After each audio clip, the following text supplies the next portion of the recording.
Vous êtes un passionné de la Ligue nationale et du Canadien? Ça tombe bien, nous aussi! Le balado Sortie de zone, ce sont des équipes de pros de la presse et du 98.5 qui analysent, évaluent et s'obstinent sur l'actualité de la planète hockey. Sortie de zone les lundis, vendredis, disponible sur la Presse Plus et l'application Cogeco Média. Nouvelles technologies, univers numérique et innovation. Voici Une tasse de tech avec Alain McKenna et Pascal Forget. Salut tout le monde, bienvenue à un nouvel épisode d'Une tasse de tech, le deuxième de 2025 qui se fait en partie dans la froideur québécoise et en bonne partie dans la relative chaleur californienne. Ouais. Alain McKenna ici avec Pascal Forget qui est à San Francisco. Salut Pascal. Salut Alain, j'aimerais ça dire, on est en ce moment en Californie pour l'événement de lancement des téléphones Galaxy S25 de Samsung, mais t'es pas là. Alors je dis, je suis à l'aéroport de San Francisco. Et que si jamais vous entendez des bruits d'appels de vol et compagnie, c'est parce que je suis dans un endroit public. Il faut que je commence en disant quelque chose. Il niaise pas avec la POC à San Francisco avec le Wi-Fi gratuit. La connexion est à 270 mégabits par seconde. Il y a bien des gens qui n'ont même pas ça à la maison. C'est le Wi-Fi gratuit qui est offert à l'aéroport. Oui, il l'a amélioré parce que... Il y a des années où c'était pas terrible, mais effectivement, ça s'est amélioré récemment. Puis ils ont un drôle de Wi-Fi, parce que de mémoire, ils ont un nom avec 2 dièses qui n'est pas reconnu par tous les appareils mobiles. Quand on se connecte, ça peut devenir capricieux. J'ai vécu ça dans le passé.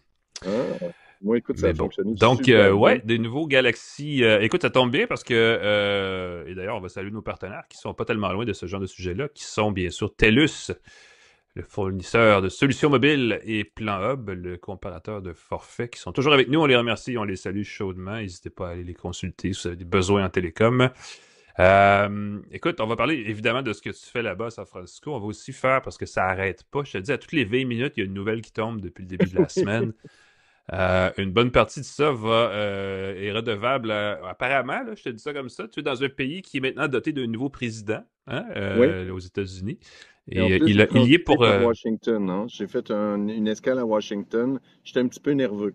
Ça s'est bien passé. Ah oui, quand même.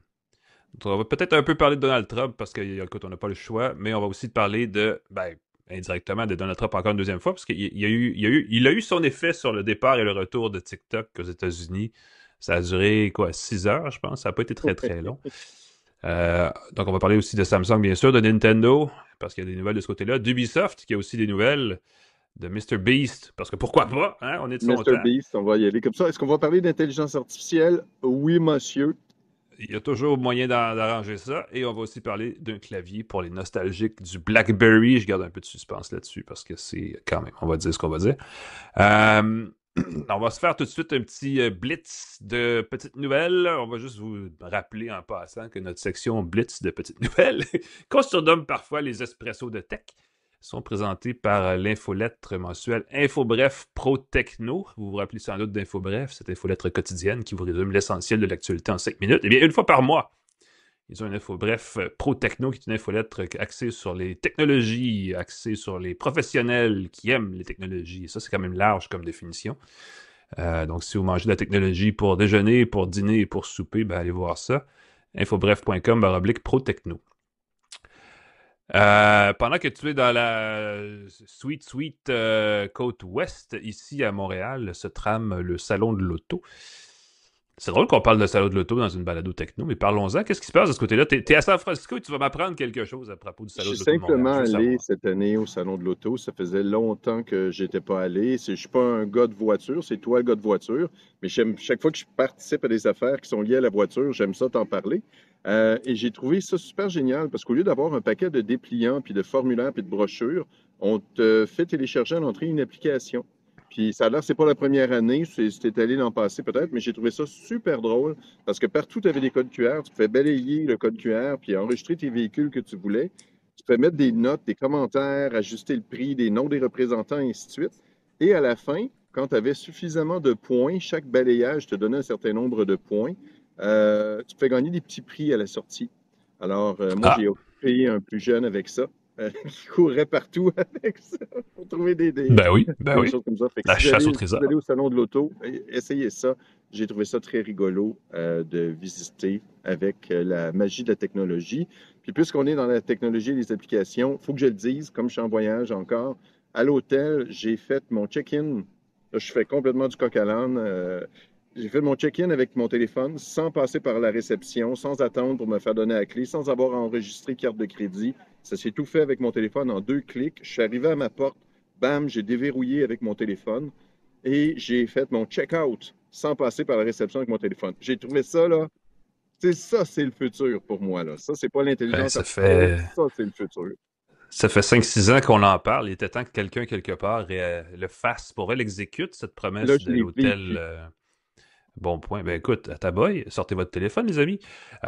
Ou sortez votre console de jeu. Moi, parce que je vais vous parler d'une autre petite nouvelle. En fait, on en a parlé très brièvement parce que c'était à venir la dernière fois qu'on a fait la balado, mais Nintendo a dévoilé les détails, certains détails de sa prochaine console, la Switch 2, la semaine dernière. Et la réaction a été plus négative qu'on l'anticipait. Faut dire que la Switch tout court, ça a été un super succès commercial. Là, on parle de 130, 160 millions de consoles écoulées durant les 7 ans que la console était en vente. On parle de quelques milliards de jeux qui ont été téléchargés, là, 3 ou 5 milliards de jeux, les chiffres exacts m'échappent. Donc, grosse pression pour présenter une Switch 2 qui serait vraiment la prochaine grosse génération.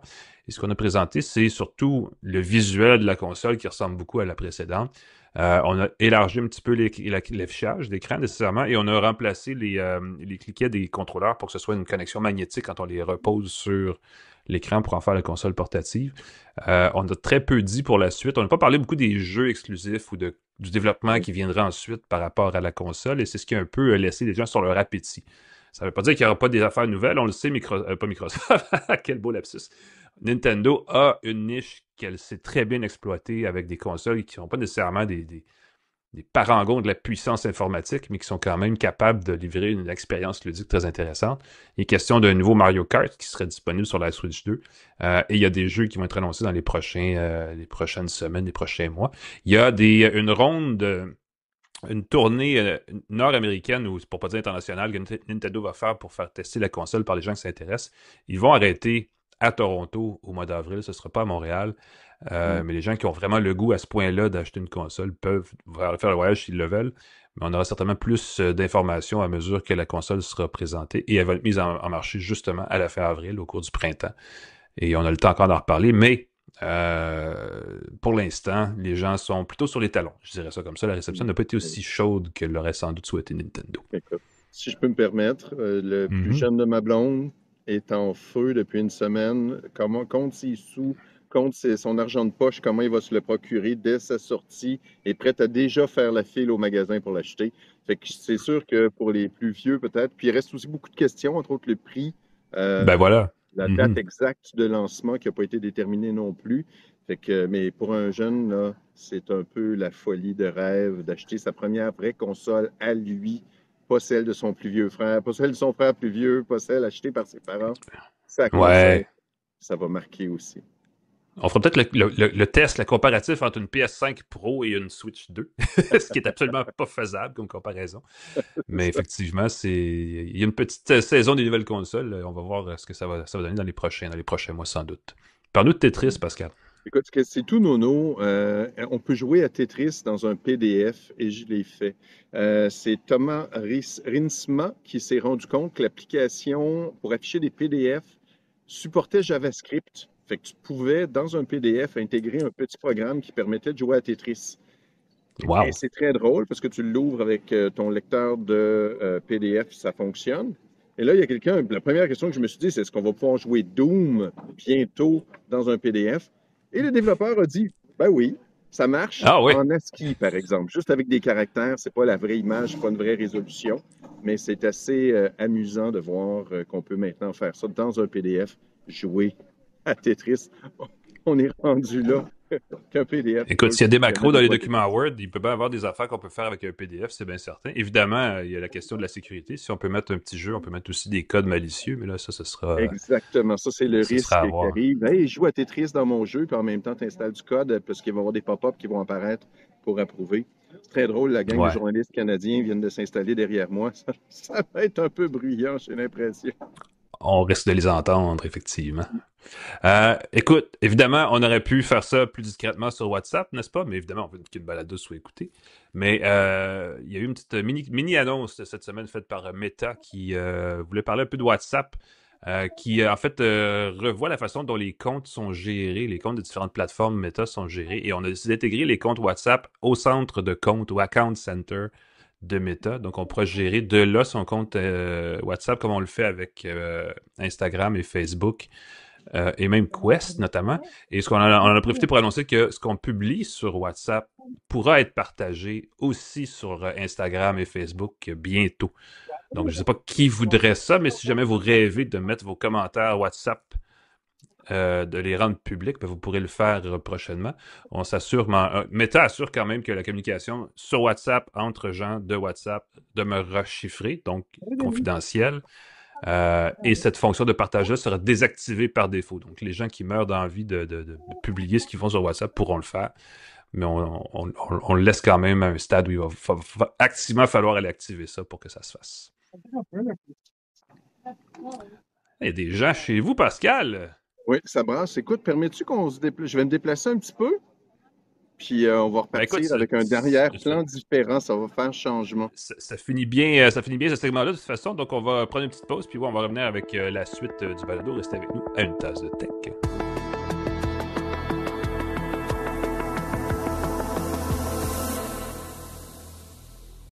Amoureux de voiture, vous avez votre rendez-vous hebdomadaire avec Ça tient la route. Les grandes tendances, les invités, les essais routiers et les secrets de l'industrie sont au menu. Ça tient la route est disponible sur l'application et dans la section balado des sites web de vos stations Cogeco Média.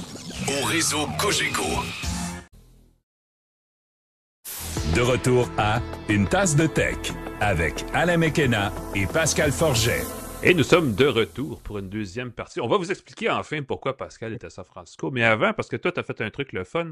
J'ai aussi fait un truc le fun cette semaine et l'embargo est levé depuis ce matin, donc je peux vous en parler. J'ai essayé la nouvelle version d'Assassin's Creed d'Ubisoft, Assassin's Creed Shadows, qui a été en très, très, très grande partie réalisée au Québec.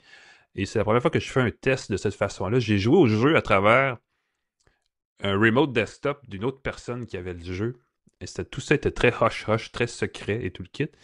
Et j'ai trouvé ça le fun parce que ça ajoute une dimension de mystère à un jeu qui en soi est quand même assez exploratoire et assez mystérieux. Pour vous dire que ça va être pas mal le fun. Au point où je me demandais si l'attente, parce qu'on a repoussé 2 fois chez Ubisoft le lancement du jeu Assassin's Creed Shadows, et ça a coûté cher en bourse d'ailleurs à Ubisoft, et peut-être que l'attente aura valu la peine parce que c'est vraiment un très beau jeu qui se passe, imaginez-vous donc, au Japon en 1579. À une époque où les personnages de style assassin un peu joués comme le personnage de la série depuis ses tout débuts cadre tout naturellement. Et là, pour ajouter à tout ça, on a créé un jeu dans lequel il y a 2 protagonistes. Donc, on peut jouer 2 personnages en alternance, en même temps, un après l'autre, dans l'ordre que vous voulez. Il y a une jeune femme qui s'appelle, et là je l'écris parce que c'est Naoe, et il y a un gros bonhomme qui s'appelle Yasuke. C'est une jeune qui est plus, elle, furtive et subtile et contorsionniste, alors que Yasuke est un guerrier brutal, gros bonhomme avec des grosses armes, qui fait de la mêlée, qui fait des attaques à distance aussi, mais qui est plus, il est plus style guerrier traditionnel, plus costaud. Et on a créé un espace, évidemment, un monde ouvert très large, dans lequel on a voulu scénariser, mais pas trop. On a voulu simplifier aussi le storytelling, la narration, le scénario pour que les gens puissent explorer, mais quand même tout en gardant une espèce de dans le coin de l'œil, là, une idée de vers où on doit aller pour compléter l'émission et ainsi de suite. Donc, on a essayé une nouvelle formule, il y a un nouveau moteur visuel, moteur derrière pour tout représenter la chose avec des... Écoute, c'était même à distance, à 1080p, c'était quand même le fun à voir. Il y a beaucoup d'éléments, si vous avez déjà joué à Assassin's Creed, qui reviennent vite. Les commandes, certains gestes, certaines combinaisons, mais on a rajouté aussi des fonctions, notamment l'accès, je ne sais pas si c'est juste parce que j'étais pas sur la console habituelle, mais il y a des accès à des éléments, des gestes ou des équipements qui sont beaucoup plus intuitifs là que quand j'ai joué au jeu précédent. Donc, je suis assez impressionné. Évidemment, on va en entendre parler un peu plus à mesure que le jeu va se rapprocher de sa mise en marché officielle et véritable. Mais attendez-vous à ce que la critique soit positive, parce que c'est un jeu qui est quand même assez... au premier coup d'œil, en tout cas, Il était très bien ficelé. Évidemment, c'était un essai guidé parce qu'il y avait des gens qui étaient là pour s'assurer que tout allait Oui, bien. tu peux pas jouer comme tu Donc, veux. Là. c'était qu'un aperçu. En plus, j'ai joué qu'une fraction du temps à louer parce que j'avais des obligations familiales qui m'ont empêché d'aller jusqu'au bout de ce que je voulais faire. Mais, écoute, je regarde les jeux qui se font ailleurs. Puis je me dis, au moins celui-là, en plus, même s'il était pas bon, il a été fait chez nous. Et il a l'air très bon. Donc, 2 morceaux de robot pour Ubisoft sur celle-là. À suivre, évidemment, si ce sera effectivement aussi bon qu'on le promet dans les prochains mois. C'était ma tranche hebdomadaire d'essais un peu différente pour la balado. Et parlant de tranches hebdomadaires différentes, parle-nous de ce que tu fais là-bas à San Francisco, Pascal. Oui, écoute, je suis là pour le lancement des nouveaux téléphones de la famille Galaxy S25. C'est très drôle parce qu'on nous a donné un badge de journaliste et puis il fallait pas le montrer en marchant dans la rue parce qu'il y avait S25 dessus. Fait qu'il fallait pas dévoiler avant 13 heures que la nouvelle gamme s'appelait S25. Alors que c'est un peu un secret de polichinelle parce qu'on s'entend que ça fait suite à S24. Nouveau téléphone, évidemment, le Galaxy régulier, le S Plus, le S25 Plus et le S25 Ultra. Les prix vont de 1200 $ à 2400 pour le modèle avec un téraoctet de stockage dedans. Pas d'énorme amélioration. La chose que j'ai constatée au niveau technique, c'est qu'on a un processeur Snapdragon 8 3 nanomètres. Elite? Elite. Donc, le premier téléphone du genre qui serait lancé. On parle de pouvoir diffuser de la vidéo pendant 31 heures. Encore une fois, ce genre de standard-là, c'est toujours un peu capricieux, parce que c'est sûrement des vidéos, mais sans être connecté au Wi-Fi, en pas trop de résolution. Je ne sais pas quelle astuce ils ont utilisée pour étirer ça jusqu'à 31 heures. Et ceux qui s'inquiétaient de la durée de batterie de leur téléphone Samsung devraient voir une amélioration de ce côté-là. Écoute, il y a plein de... c'est ça, au niveau, il y a 12 gigs de RAM pour tous les... C'est le même processeur pour tous les téléphones. Ça m'a surpris aussi. Il n'y a pas, comme avec les téléphones d'Apple, un meilleur processeur pour le téléphone plus gros. Ce qu'on a mis l'accent dessus, parce qu'au niveau matériel, il n'y a pas, je trouve, d'énormes raisons de se précipiter. On a mis l'accent sur l'intelligence artificielle beaucoup, beaucoup, beaucoup, avec l'amélioration des photos, le traitement de l'information avec la sécurité et la vie privée. Là, j'avais l'impression d'entendre le discours d'Apple qui mettait beaucoup, beaucoup l'accent là-dessus dans ses présentations. Elle était à San Francisco. C'est sûr qu'ils vont imiter un peu la compagnie phare de San Francisco. Ben, c'est ça. Puis là, on veut s'assurer que tu peux choisir ta photo. Quand tu fais une photo de groupe, tu peux choisir le meilleur visage. Encore une fois, quelque chose que j'ai déjà vu du côté de la pomme, la photographie. Chez Google aussi, oui. Chez Google, c'est des trucs qui sont très, très le fun. Il y a des nouvelles fonctions de santé. Ça, c'est un bout vers la fin qui permet d'avoir, entre autres, un index de ces antioxydants qu'on consomme. Donc, tu t'enregistres ce que tu consommes, ce que tu manges. Il faut que tu rentres ton menu dans ton téléphone pour ça. Beaucoup de données comme ça, mais c'est surtout le S25 Edge qui a été teasé à la toute fin. Je ne sais pas si tu as regardé, la présentation était terminée. Applaudissements très, très, très calmes. Pas de... et là, tout à coup, One More Thing. Non, c'était pas One More Thing, ça c'est Apple. Mais vous pensiez que c'était fini, mais ils ont juste teasé le Edge, qui est un téléphone plus mince. Et j'ai essayé dans la zone de présentation de me rendre pour me mettre près du téléphone pour voir la minceur. Je pense qu'on parle de 7 mm. J'ai pas osé. Écoute, ça se battait presque littéralement pour s'approcher des quelques téléphones que tu peux à peine effleurer. Fait que j'ai pris quelques images. La salle était bondée de gens pour regarder les téléphones. L'affaire que j'ai vue, il faut que je le montre, ceux qui nous regardent sur YouTube, quand on parle d'amélioration de photos, je ne suis pas convaincu. Parce que j'ai pris une photo, ça, je l'ai fait imprimer sur papier, ceux qui nous regardent sur YouTube, et j'ai demandé à l'intelligence artificielle de l'améliorer. Et je ne suis pas sûr de ce que ça donne. Je ne suis pas sûr que T'as-tu tes plus grosses oreilles ou c'est juste moi? Il y a quelque chose que... Écoute, j'en ai sorti d'autres comme ça. Je vais le faire en vidéo.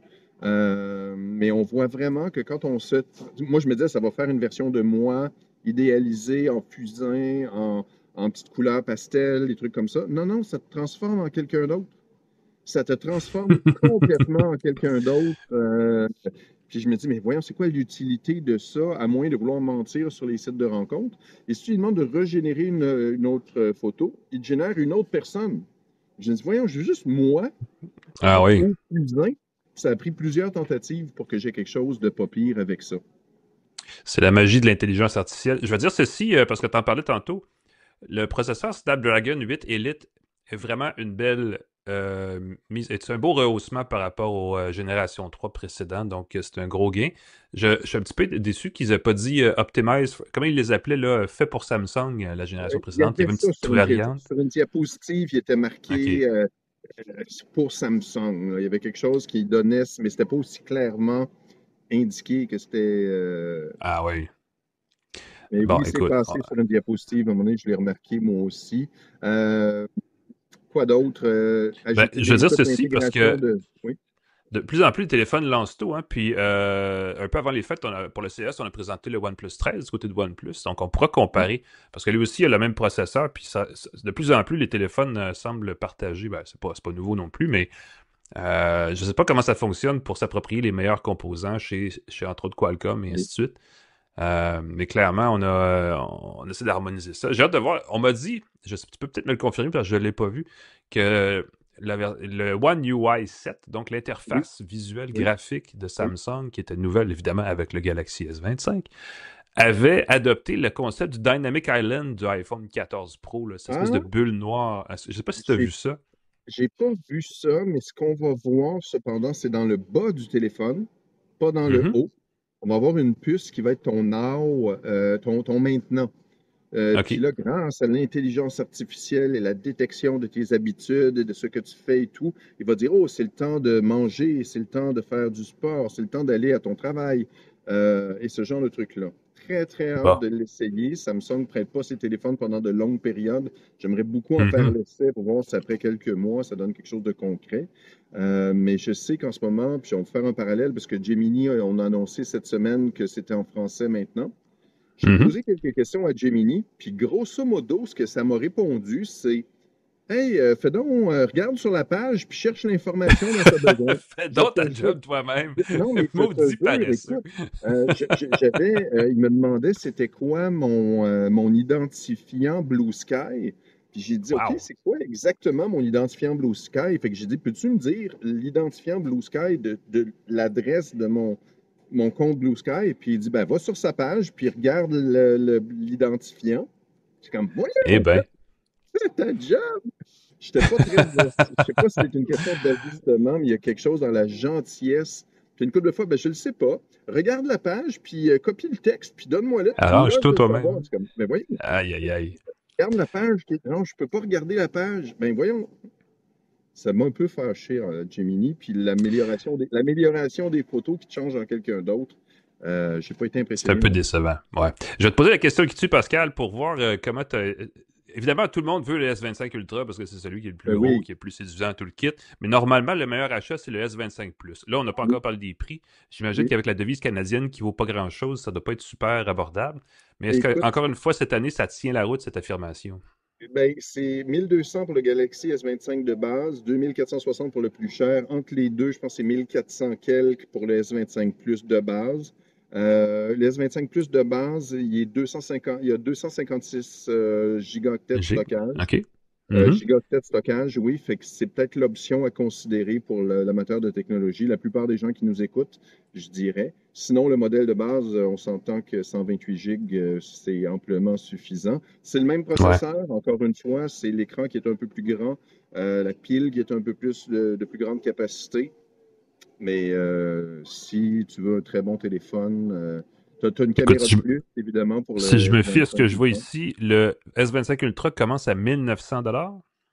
Ça ressemble à ça. Écoute, j'ai-tu les prix à portée de main? Je suis à l'aéroport, Parce Alain. que. Non, mais c'est correct, c'est parce que j'ai la fiche technique. Évidemment, je ne l'ai pas vu en personne comme toi, mais j'ai l'information. Puis le plus cher, effectivement, 2460. Le problème, c'est que la devise canadienne ne nous aide pas. Hein. Les prix restent Exactement. relativement inchangés, mais le dollar vaut moins. Donc, les Ben téléphones oui. coûtent plus cher et ça vaut pour tout le monde, tous les Ben appareils, tous oui. les Et fabricants. le prix Donc, américain, je pense que c'est du 799, le prix américain. Effectivement, c'est bien abordable. Là, tu fais le ouais. calcul, puis tu reçois le communiqué de presse canadien, puis ça te dit 1200. C'est comme, ouch! Non, puis Parfait. ils prennent le temps de calculer parce que ça va continuer à baisser cette année, le dollar canadien, donc ça aide personne. Écoute, va falloir l'essayer. On pourra comparer avec les autres bébelles, mais aussi avec les promesses, n'est-ce pas, de l'intelligence artificielle faites sur scène par Samsung, parce que ça reste toujours la théorie, n'est-ce pas, tarde des fois à rejoindre la pratique, surtout dans l'IA mobile. On le sait pour l'intelligence, on le sait avec Gemini sur Pixel. Il faudra voir comment Samsung s'en tire de ce côté-là. J'imagine qu'on aura l'occasion d'en reparler. Oui, parce que je devrais le recevoir d'une journée à l'autre. Je ne sais pas quel modèle ils vont m'envoyer. Bien hâte. Et puis, le temps que je vais l'avoir, je vais essayer de mettre à l'épreuve et de me faire des beaux portraits optimisés par On pourrait l'intelligence essayer, on pourrait artificielle. comparer le fusain. Et on se fera aller le fusain, puis on comparera nos notes. Excellent. Ben, merci Pascal. On va prendre une très courte pause et on va sortir nos gadgets de nos poches. Je viens de réaliser que j'ai pas le mien sur moi, fait que je vais aller le chercher. Excellente raison pour prendre une pause en deux Voilà. segments de balado.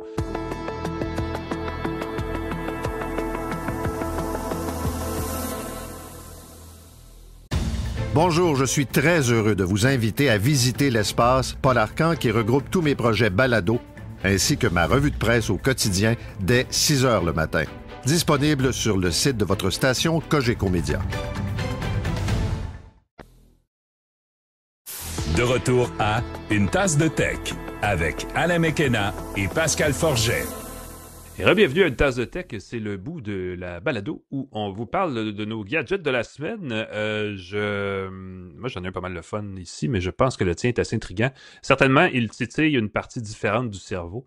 Et il a l'air vraiment bizarre. C'est quoi exactement que tu as là, Écoute, Pascal? c'est un petit adaptateur qui permet de vérifier le courant quand tu fais de la recharge avec un port USB.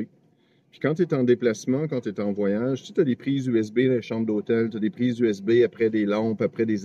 Là, tu charges ton téléphone, tu te dis, voyons, c'est-tu lent, c'est-tu rapide, c'est une prise qui va brûler mon appareil ou qui est...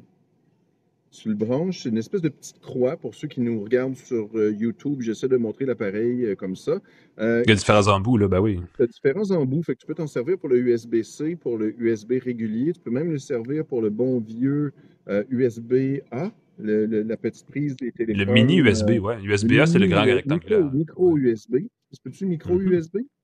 Micro Le USB, micro, c'est fait celui que qui est comme en demi-lune. Le mini, c'est celui qui est en espèce c'est la en demi-lune. bloc Tetris. Ouais, C'est ok, le parfait. demi-lune. Fait on a notre demi-lune ici. Et tu branches tes appareils dedans et tu peux vérifier si le voltage, le voltage, la résistance, la puissance, le wattage de ta Mhm. recharge. Ça, c'est bien belle fun parce que sur des téléphones avec la charge rapide, tu peux voir si ton câble Ça marche pour fonctionne. vrai. Ben oui. Bon, ça marche pas vrai. Puis c'est arrivé, j'avais un câble, puis je sais pas pourquoi ça marchait pas, ça chargeait pas. J'ai vérifié, puis j'ai pu prendre le câble. J'ai dit bon ben, j'ai jeté le câble et puis ça m'évite Ça va plus vite quand on a le bon câble. En fait, C'est c'est ça, l'affaire ça va qu'on plus oublie vite. souvent. Ouais, C'est ça. c'est que le Puis bon câble il y a fait la rien de différence. pire. Il y a rien de pire que de brancher un appareil pour la nuit, puis tu te réveilles le lendemain, puis ça n'a pas chargé. Ou tu penses que ton appareil est défectueux parce que ton câble ne donne pas le voltage ou l'ampérage nécessaire. Fait que ton voltage, ton ampérage, ça donne le wattage comme troisième chiffre, puis tu peux choisir ton affichage pour avoir différents types d'informations dedans, y compris la stabilité du courant, si jamais tu veux voir si tu as un bon Une bonne connexion. câble, puis que ça ne Ben varie oui. pas régulièrement. Fait que ça, Est-ce qu'il faut, c'est un gadget qui Pascal, coûte 25$. pour avoir l'information, est-ce que l'appareil dans lequel on le connecte doit être activé? Genre, est-ce qu'il faut que je branche mon téléphone et qu'il soit allumé? Écoute, tu vois, en ce moment, il est branché. Et là, je vais m'éblouir. Attends un peu, j'ai dessus un appareil. Je cherchais des appareils à charger sans m'éblouir. Mais si je branche Mhm. dedans, on devrait voir le chiffre changer. Puis ça va dire ce que ça consomme. Fait qu'à ce moment-là, l'affichage va changer. Ah, on voit un petit peu, ouais. On voit que la ligne Et bleue puis, là, si commence à j'allume, s'exciter attends un un brin. peu, Là, ouais. s'il change, il va dire qu'est-ce que ça consomme. Oh, ben oui, là, ça vient de s'inverser. Il se passe de quoi, là, c'est Ouais, certain. c'est la puissance qui vient de changer. Puis encore une fois, Mhm. l'affichage, pour ceux qui nous regardent sur YouTube, encore une fois, si j'appuie sur le bouton, là, je vois pas très bien ce que je fais. Là, ben, on le voit. Là, on voit que l'information change. On a de l'information plus textuelle, en fait. J'imagine plus, je Ouais. devrais Fait dire, que ça, c'est vraiment numérique. Eh ben, très, très ben oui. joli. 25$, il y en a plusieurs sur Amazon. Écoute, pour les Écrivez-moi. geeks qui veulent tout contrôler, tout savoir, c'est excellent parce que c'est effectivement un beau gadget. Ouais. Tu sais, c'est de C'est la l'information compagnie. au bout des doigts qui est rapide et efficace, définitivement. Celui que j'ai trouvé, c'est celui de la compagnie YoJock. mais il y en a plusieurs qui sont très similaires, fait que c'est sûrement des produits génériques qu'on achète en Chine. Ça me réjouit. Ça vaut la Petit peine. gadget que je trouve pratique en voyage. Pour 25 ça vaut la peine. Merci Pascal. De mon côté, je vais vous ramener à une époque où les claviers physiques étaient une patente qui Tu était nous parles d'un temps qui est recherchée moins de 20 ans. dans le monde du sans-fil parce que les écrans tactiles n'étaient pas très bons. Et là, évidemment, est apparu l'iPhone qui a tout chamboulé ça et qui a fait disparaître la marque canadienne de téléphone qui s'appelait BlackBerry à l'époque. J'ai eu droit à un échantillon de ce clavier qui s'appelle Clix, C-L-I-C-K-S. C'est une compagnie. En tout cas, le gars qui m'en a parlé, il venait d'Angleterre et je pense que c'est une compagnie anglaise. Je ne suis pas nécessairement certain, mais il était très sympathique avec son accent britannique, le monsieur. Et il me disait, vous savez, vous les Canadiens, on vous aime beaucoup, alors on vous a fait un prix d'amis. Donc, le prix de cet appareil-là, cet accessoire-là, qui ne convient qu'au iPhone, démarre à 179 $. Et imaginez-vous donc que ça aurait pu être plus cher. ce qui est pas une aubaine à la base, mais ça aurait pu être pire. Mais il dit, on n'a pas utilisé de taux de change exact, donc on perd un peu d'argent sur ce qu'on vend au Canada. Bon, ils n'en perdent pas, mais ils en prennent moins. Moins de donc, si jamais vous vous demandez, ça vaut-tu la peine? Je veux dire, ça dépend de plein de choses, mais achetez-le en canadien, non pas en américain. Celui-là, ça va valoir la peine. C'est un clavier, donc c'est un accessoire, c'est un étui essentiellement pour iPhone 14 en montant, 14, 15, 16. Il faut acheter le bon étui pour le bon téléphone parce qu'évidemment, il n'y a pas deux appareils qui ont la même dimension, évidemment. Donc, il faut que ça cadre bien. Et parce que c'est un étui entier qui, évidemment, protège aussi le téléphone. Donc, ça a cet avantage d'avoir deux fonctions. Parce qu'en bas de l'étui en question, il y a le petit clavier alphanumérique entier avec des touches bien physiques, comme dans le temps. Et pour que ça fonctionne, on aurait pu faire différentes choses chez Clix. On aurait pu dire, on va faire juste le clavier, la portion du bas, avec une connexion. Mais là, ça devait probablement être pas très solide. On peut juste faire un machin qui s'adapte peu importe le téléphone, mais qui se transmet sans fil par Bluetooth. Et là, ça aurait demandé une batterie, ça aurait demandé une connexion, de latence, des choses comme ça qui sont très agaçantes souvent. Très agaçantes, vu qu'on parle de choses au féminin. Quand on veut faire ça vite, taper un message, et ainsi de suite. Donc, on est allé avec cette formule-là. C'est probablement, à mon avis, le moins pire des deux choix. J'ai la version ici pour iPhone 16 Pro Max.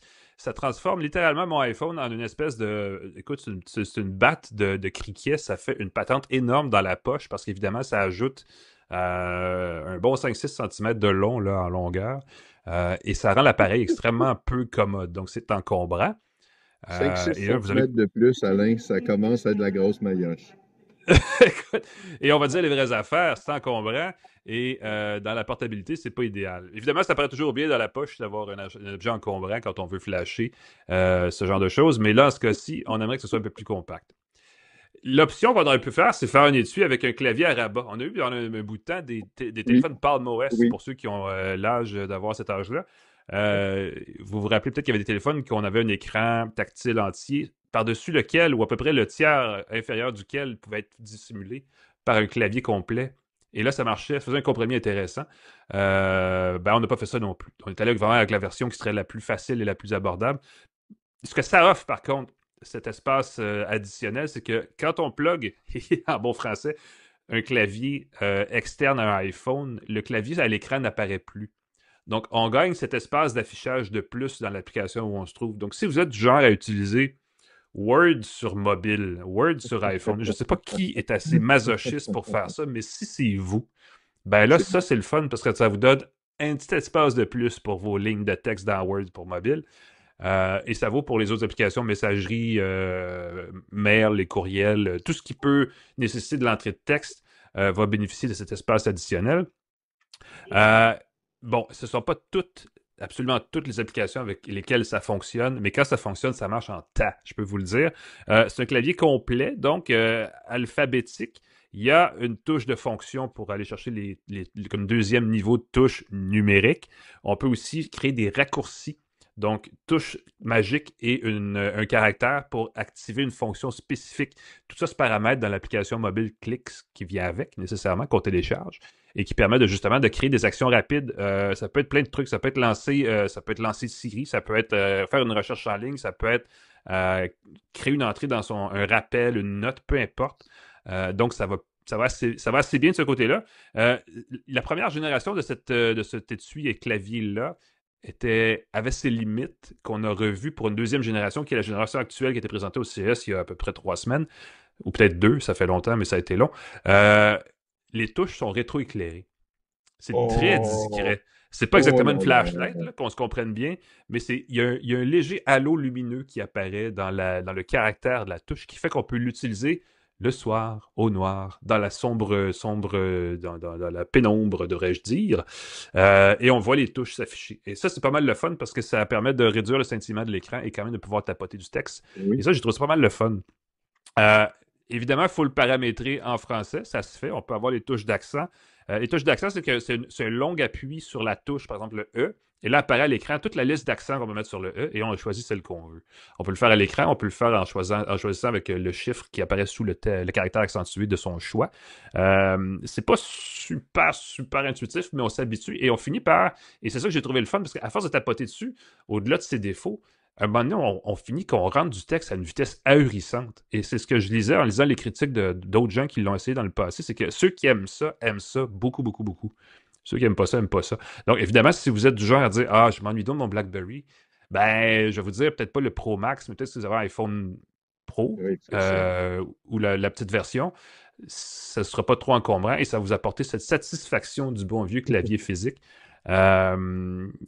Et du raccourci rapide, qui est pas mal non plus, parce que imaginez, vous pouvez pas rentrer dans votre messagerie, tout de suite rentrer un texte, et vous n'avez jamais touché à l'écran de votre téléphone.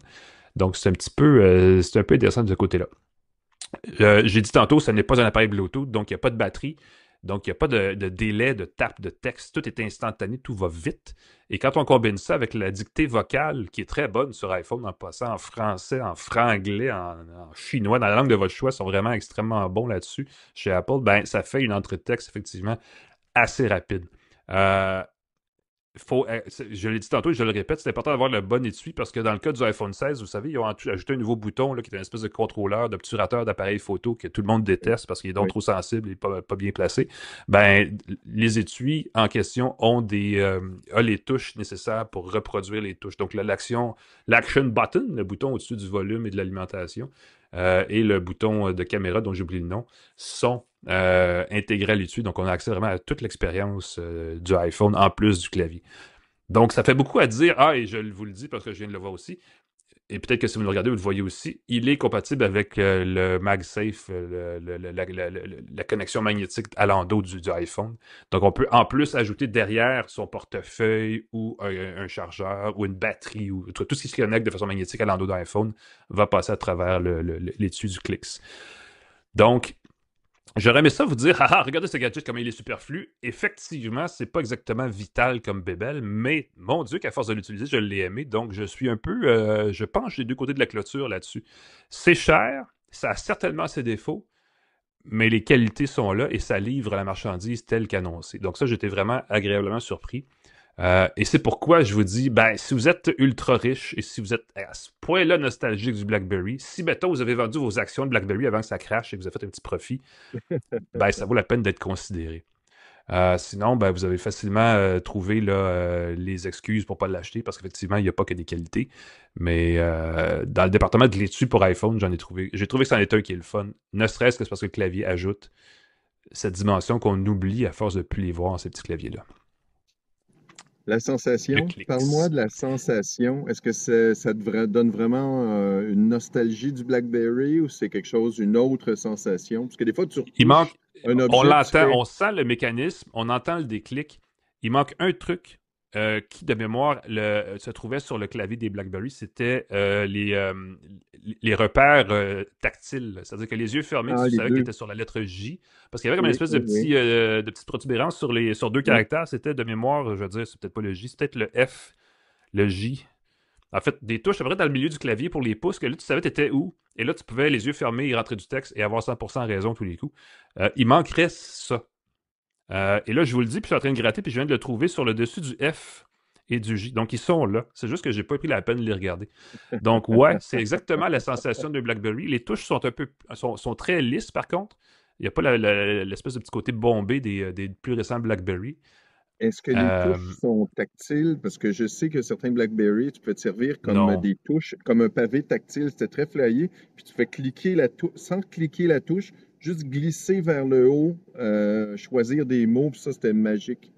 J'ai l'impression qu'il y a une notion de coût, puis c'est peut-être pour la version 3 de ce clavier-là, mais oui, ce n'est pas tactile. On ne peut pas glisser sur les touches et effets de commande, mais c'est sûr que c'est une surface lisse qui pourrait devenir éventuellement l'équivalent d'un pavé tactile pour un pointeur, parce que l'iPhone le supporte en plus. Donc, ça pourrait arriver un jour, effectivement. Ce sera à suivre. Pour l'instant, il ne l'a pas, mais sinon, il y a tout ce que vous pouvez vous ennuyer d'avoir d'un BlackBerry qui n'existe plus, bien sûr, pour 179 $. Alors voilà, clics. Mon gadget 25, le tien 200. Cette semaine, écoute, je vais les deux préférer ensemble, mon gadget. Ben là, c'est sûr qu'il est pas mal plus abordable et il est assez informatif aussi, donc j'avoue que c'est pas un mauvais choix. Mais j'avoue que la nostalgie du clavier du BlackBerry me fatigue régulièrement. J'ai le goût de ressortir. J'ai encore un passeport de BlackBerry, celui qui était carré. La forme d'un passeport, en fait. Et là, oui, avec l'écran très carré aussi. C'est pas mal le summum du clavier. Je vais leur sortir des boules à mythe à un moment donné. Tu sais que BlackBerry Messenger aurait pu être le WhatsApp de l'année 2020. C'est juste qu'ils ont raté leur virage parce que sinon, ça aurait été « Hey, t'as-tu ton BBM? On va se texter, on va s'écrire avec mon clavier. » Ça aurait pu être ça. Une autre compagnie qui a manqué son virage comme Sears, comme Blockbuster, des vidéos. Plein de compagnies qui ont raté le virage numérique de très, très peu. On se laisse là-dessus? C'est ça qui est ça. Merci, Pascal. Ici. Fait que je te remercie beaucoup, Alain McKenna, qu'on peut lire dans la presse. On remercie Cogeco Média, TELUS, Plan Hub, nos partenaires pour le podcast. Geoffroy Morin à la mise en onde. Moi, on peut me lire sur pascalforget.com. Vous pouvez me suivre sur Blue Sky, parce que là, je l'ai fait, le Hello Kitix, là. Je l'ai fait, la manœuvre. Fait que là, si vous voulez me suivre sur Blue Sky, je suis là, Alain. Bon, ben je vais te flaguer. Je suis aussi sur Blue Sky, donc on mettra nos noms à nos vidéos qu'on partage. Déjà. Ben oui, moi aussi je te suis. Juste que on n'avait pas fait l'annonce officielle de cette arrivée. Donc voilà qui est fait. On vous souhaite à tous une bonne semaine dans le froid. Même ma lumière s'éteint, clairement, c'est signe qu'il faut achever. C'est très drôle. Donc je vais m'en aller de mon bureau. C'est ça que mon bureau me dit. C'est toujours drôle. Moi, je vais partir avec ma valise. Ouais, rate pas ton avion. Attends pour qu'on se revoie la semaine prochaine pour une autre tasse de tech. Salut tout le monde!